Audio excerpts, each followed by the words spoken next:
Your Excellency, President Trump, delegates of both countries, friends from the media, Namaskar. I would like to, first of all, express my heartfelt gratitude to my dear friend, President Trump, for the grand welcome and hospitality accorded to me. President Trump's leadership has been instrumental in nurturing India-US ties and making them vibrant. I could feel today the same enthusiasm, the same enthusiasm, the same energy, the same commitment that we had worked with during our first term. Our discussions today highlighted our pride in our accomplishments during his first term, the deep mutual trust that we share, and also the resolve to attain new goals. We also agreed that the partnership and cooperation between India and the US can shape a better world. Friends, the people of America are aware of President Trump's motto, "Make America Great Again," or MAGA. The people of America are well aware of it. The people of India, too, are focusing on both heritage and development as they move forward at a fast pace and with a firm resolve to ensure a developed India by 2047.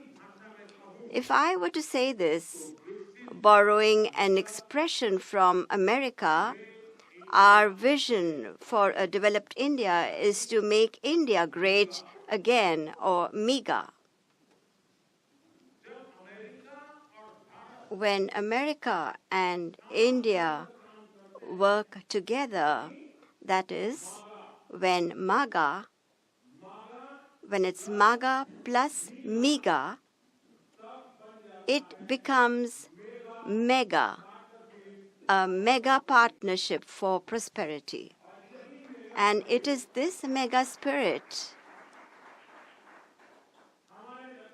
that gives new scale and scope to our objectives. Friends, today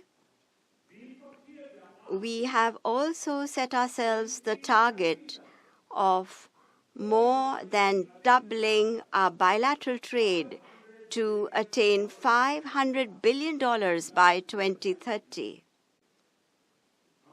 Our teams will work on concluding very soon a mutually beneficial trade agreement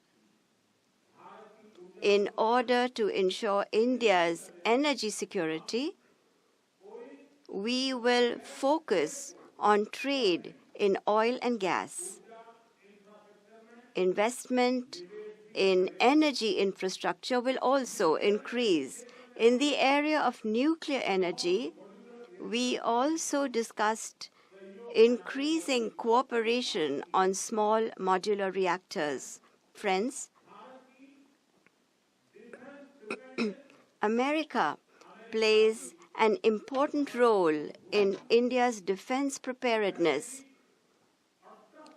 As strategic and trusted partners, we are moving forward actively towards joint development, joint production, and transfer of technology. Go ahead, please.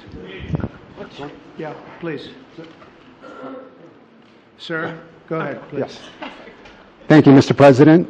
Thank you, Mr. Prime Minister. I have a question for you as well. But, Mr. President, you have suggested with regards to the Russia-Ukraine war, you've suggested several things that Ukraine should give up. The idea of NATO membership, territory that was seized back in 2014 by Russia. What should Russia give up? Russia has gotten themselves into something that I think they wish they didn't. If I were president, it would not have happened. Absolutely would not have happened. And it didn't happen for 4 years. If you look at what has taken place under President Bush, they lost a lot. Under President Obama, they lost Crimea. Under Biden, it looks like they could lose the whole thing. Under Trump, they lost nothing. Ukraine lost nothing. They didn't give up anything. And you take a look at the other three presidents surrounding me, they gave up a lot. I think that when you look at Ukraine and when you look at the mess that they're in, it's got to be ended and it's got to be stopped. Now, Russia's taken over a pretty big chunk of territory, and they also have said from day one, long before President Putin, they've said they cannot have Ukraine be in NATO. They said that very strongly. I actually think that that was the thing that caused the start of the war. And Biden said it, and Zelensky said it, and I think that was one of the reasons, one of the starts of the war. But from long before Putin, they said you cannot have Ukraine going in any way into NATO. And I start from that standpoint. I think everybody knew that. Now, if a better deal can be negotiated, if they're able to make a deal where they can do that, that's fine with me. I really don't care. I want that bloodshed to stop. I don't want to see, we have an ocean between us and the site we're talking about, the site of death. We're calling it the fields of death. We have a big ocean in between us. This is more important for Europe. We shouldn't be in. They have to equalize, and they're going to have to do it fast, but they have to equalize. But as far as the negotiation, it's too early to say what's going to happen. Maybe Russia will give up a lot. Maybe they won't. And it's all dependent on what is going to happen. The negotiation really hasn't started. But I will say, as far as NATO is concerned, from many years before President Putin, I will tell you that I've heard that Russia would never accept that. And I think Ukraine knew that because Ukraine wasn't in and never requested to be in until more recently. So that's the way it is. And I think that's the way it's going to have to be. Go ahead, please. All right, go ahead, please, with the tie. With the tie, yeah.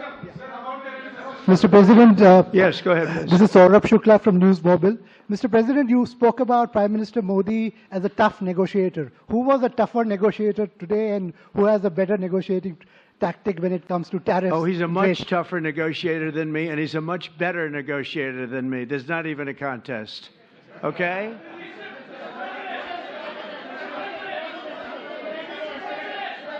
Yeah, go ahead, please. Go ahead. Go ahead. Reena Bhardwaj from ANI. How do you see this relationship between India and the United States to counter China? And what is your vision when it comes to India, brokering peace in the Ukraine and Russia conflict? Well, I think we're going to have a very good relationship with China. I got along with President Xi very well until COVID. That was a bridge too far. But until then, I got along with President Xi very, very well. We were very close as leaders go. I don't want to be naive, but as leaders go, I think we were very close.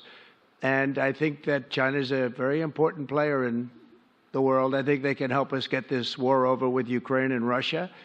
And I look at India, I do see the skirmishes on the border, which are quite vicious, and I guess they continue to go on. If I could be of help, I'd love to help because that should be stopped. That's been going on for a long time.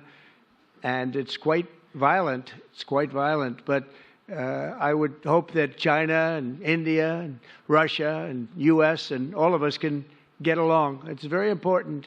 The power of weaponry today is, and not only nuclear, but nuclear in particular, the power of weaponry is very important. I said before that I had very constructive talks in my first term with President Putin about the denuclearization of the two countries, and then we were going to go to China after we worked some kind of a deal. And we, at the confines of a deal, he really wanted to do it, so did I. denuclearize, and it's such a beautiful term when you think about it. In other words, to bring it down, because the power of those weapons is too great. And I did speak to President Xi about that, and I was getting also a very good response. He's building a very strong nuclear power. He's not very close to Russia or the United States right now, but he will be soon. I mean, he'll catch up over the period of 4 or 5 years, they say. But it would be a great thing if we could, on a military basis. We're going to spend this year $915 billion on military. Russia, without the war, was spending close to 100, but with the war, I can't tell you what they're spending, but they're spending a lot. And China is spending $400 and $450 billion.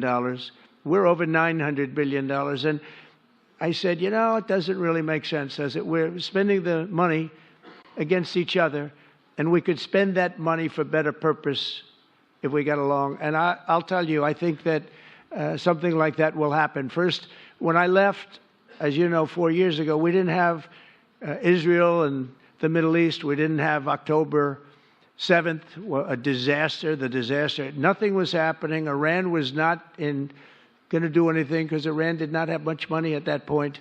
They were broke. They were totally broke. They didn't have money for Hamas or for Hezbollah. And you didn't have Russia with Ukraine, and that would never have happened. But now I come back and the whole world is on fire, so I have to put out the fires. But after I put out the fires, I'm going to meet with China and I'm going to meet with Russia, and we're going to see if we can de-escalate, if we can bring it down military, especially as it pertains to nuclear. Please.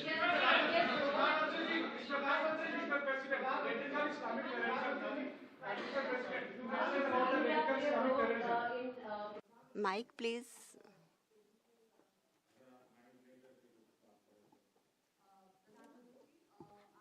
Prime Minister, how do you see India's role?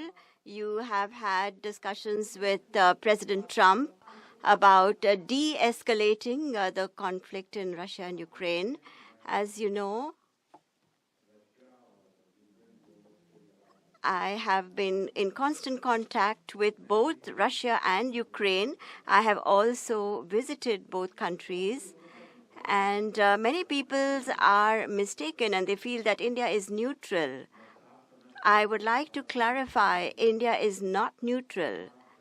We have taken a side, and we have taken the side of peace. And it is based on this principle of ours that in the presence of President Putin, I clearly said in front of the media that this is not the era of war. And even today, it is my conviction that solutions cannot be found on the battlefield. Ultimately, you have to come to the negotiating table. And India has constantly made efforts that there are talks that take place where both parties are present. It is only then that we will find a solution. The efforts being made by President Trump, I support them, I welcome them, and I would like that President Trump is successful as soon as possible so that the world is on the path to peace once again. Everybody, thank you very much. Thank you very much. And I very much appreciate the Prime Minister visiting our great country, and I do really appreciate it. We have so much in common, and all we want to do is have peace, and we want to have strength, and we want to have lots of different things together. But the relationship with India and with the Prime Minister has never been better. Thank you very much. Thank you. Thank you.